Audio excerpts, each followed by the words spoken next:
Good morning সকলকে। দেখো, আজকে ওই তোমাদের লিস্টের লাস্ট যে অংশটা আছে, মানে এই linear search list of numbers থেকে এটা করাবো। আর counting the frequency of elements in a list এটা করাবো। তো এটাতে মানে কিভাবে কাজটা করা হয় সেটা দেখে নাও একটু। দেখো,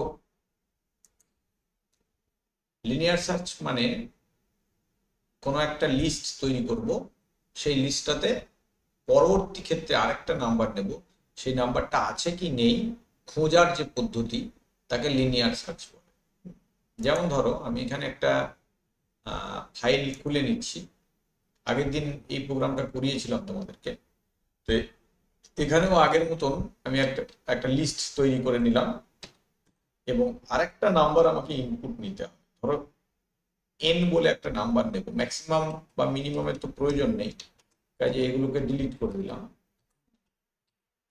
এবার এর ভেতর যেভাবে আমরা ইন্টিজার ইনপুট নিই সেভাবে ইনপুট নেব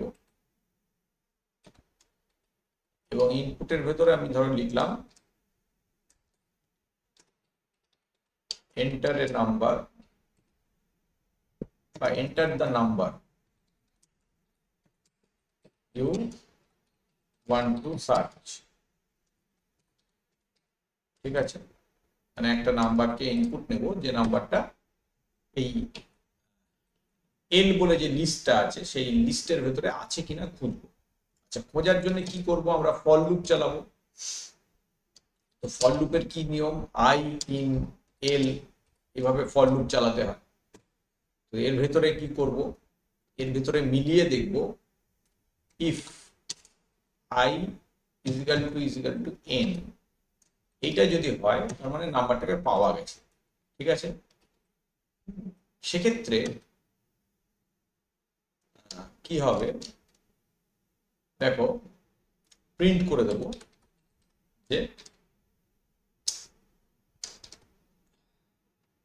number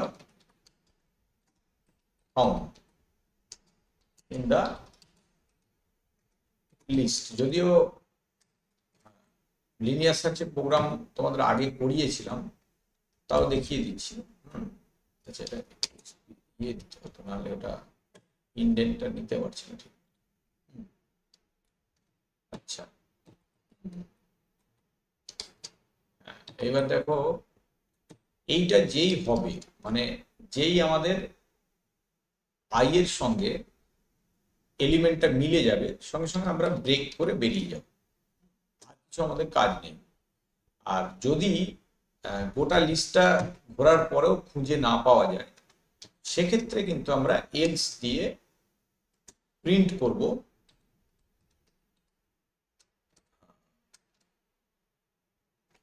number not found in the list. ঠিক আছে, এইভাবে আমরা সার্চ করব, আর কিছু করার প্রয়োজন নেই আমাদের, হয়ে গেল। এবার দেখো, এখানে কিন্তু আমাদেরকে দুটো কাজ করতে বলেছে প্রোগ্রামের জন্য। একটা হলো যে নাম্বারটা আছে কি নেই সেটা দেখাও। আচ্ছা, যদি নাম্বারটা আমরা পেয়ে গেলাম, সেক্ষেত্রে আমাদের কি করতে হবে, সেক্ষেত্রে আমাদেরকে আমরা বলবো যে নাম্বারটা পেলাম।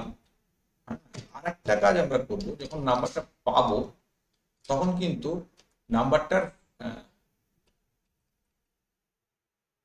লিস্ট ইন পজিশন বলে আমরা পজিশনটাও দেখাবো। ঠিক আছে, কি করে দেখাবো, এল ডট ইন্ডেক্স ব্র্যাকেটে ভ্যালুটা দেবো, মানে আই। এইটা দিলে কি হবে, আমাদের কোন পজিশনে নাম্বারটা পাওয়া গেছে সেটাও দেখাবো। ঠিক আছে, তো দেখে নাও, এটা রান করে নিই। আচ্ছা, একটা ব্র্যাকেট মিসিং আছে না, আচ্ছা, সেই জন্য ইন্ডেন্টটা ঠিক মতো নিচ্ছিল না। হ্যাঁ, এবার দেখো হয়তো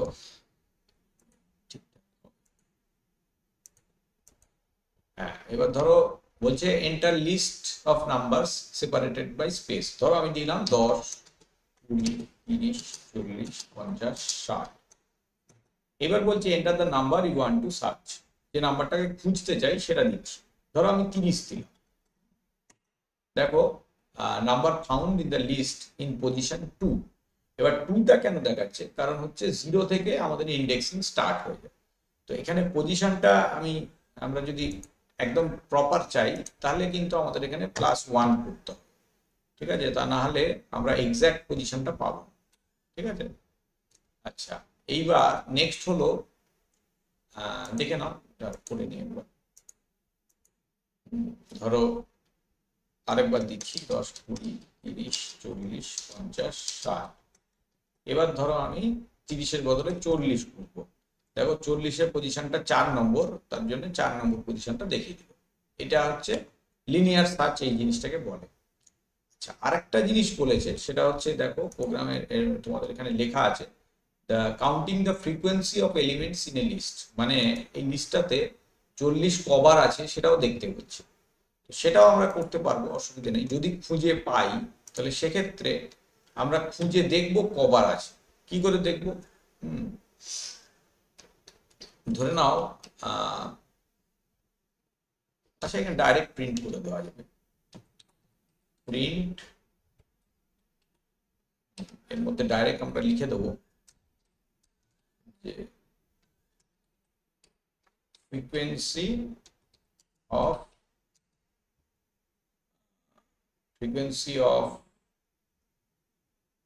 এখানটা ফরম্যাটেড স্ট্রিং করলে সুবিধা হবে, না হলে লেখাটা ঠিক আসবে না। Frequency of I is equal to, কত হবে ফ্রিকোয়েন্সিটা? এই জায়গাতে আমাদের ভ্যালুটা দিতে হবে। তো এখানে ফ্রিকোয়েন্সি বের করার নিয়ম হচ্ছে কাউন্ট ফাংশন দিয়ে বের করি আমরা। এল ডট কাউন্ট ব্র্যাকেটে আই, তাহলে কি হবে? আমাদের ওই সংখ্যাটা কতবার আছে সেটা আমরা পেয়ে যাব। একটা ভেরিয়েবলে রেখে করলে ভালো হতো, ডাইরেক্ট করছি ফরম্যাটেড স্ট্রিং এর মধ্যে ডাইরেক্ট করছি, দেখছি এটা যদি না রান করে তাহলে একটা ভেরিয়েবল লাগবে, ঠিক আছে? দেখো এখানে 10, 20, 30, 40, 10, 40, 50 হলো। এইবার খেয়াল করো 40 বা 10 এগুলো বেশি দুবার করে আছে, তাহলে আমি 40-কে খুঁজতে চাইছি। খেয়াল করো number found in the list in position 4, frequency of 40 is 2, ঠিক আছে? এবার এখানে পজিশন যেটা দেয়া থাকবে এটা কিন্তু সাধারণত প্রথম অকারেন্স হবে, ঠিক আছে? কাজেই এই সার্চের ক্ষেত্রে তুমি যতবার আছে সেটা এইটা দিয়ে পাবে। সেক্ষেত্রে যদি তোমাকে প্রত্যেকটা পজিশন বের করতে হয় তাহলে ব্রেক করা যাবে না, তাহলে সে প্রোগ্রামটা চেঞ্জ হবে, ঠিক আছে? মানে এই প্রোগ্রামের মধ্যেই যদি আমি ওইটাকে আমাদের আনতে হয় তাহলে একটু আরো বেশি লিখতে হবে। সেক্ষেত্রে আমাদের কিন্তু এই এল ডট কাউন্ট 2 এটা ঠিক আছে, কিন্তু number found in the list in position এই জায়গাটা শুধু এইটা লিখে দিলে হবে না, ঠিক আছে? এই জায়গাটাতে আমাদের পরেরটা বের করবার জন্য বা তারপরেরটা বের করার জন্য অন্য পদ্ধতি ব্যবহার করতে হবে। তো সেক্ষেত্রে প্রোগ্রাম আরো বড় হয়ে যাবে, শুধু শুধু এত বড় প্রোগ্রামের প্রয়োজন নেই। তো কি করে ফ্রিকোয়েন্সি বের করে বুঝতে পারলে, মানে কতবার আছে দেখার জন্য। এইভাবে আমাদের লিস্টের প্রোগ্রামগুলো সোজা, খুব শক্ত ব্যাপার নয়, অন্যভাবে করতে হবে। তো লাগলে তোমরা কমেন্টে আমাকে জানাবে, আমি ওটাও করে দেখাবো, ঠিক আছে? তো লিস্টের প্রোগ্রাম আমাদের কমপ্লিট হয়ে গেল। বাই দ্য ওয়ে, এখানে নাম্বার নট ফাউন্ডটা দেখা হয়নি, দেখে নাও নট ফাউন্ডটা হলে কি হবে। যদি ধরো আমি এখানে 1, 2, 3, 4, 5 করলাম, করার পর যে নাম্বারটা খুঁজছি সেটা 6 বললাম, তাহলে দেখাবে number not found in the list, ঠিক আছে? আচ্ছা, তাহলে লাইক করবে, শেয়ার করবে। আর যেটা বললাম যে নাম্বারটা কোন কোন পজিশনে আছে যদি জানতে চাও তাহলে আমাকে কমেন্টে জানাবে। ওই প্রোগ্রামের জন্য আমি আরেকটা মানে প্রোগ্রাম করে দেবো আরেকটা ক্লাসে। থ্যাংক ইউ সকলকে, আজকের ক্লাসে এইটুকুই রাখছি।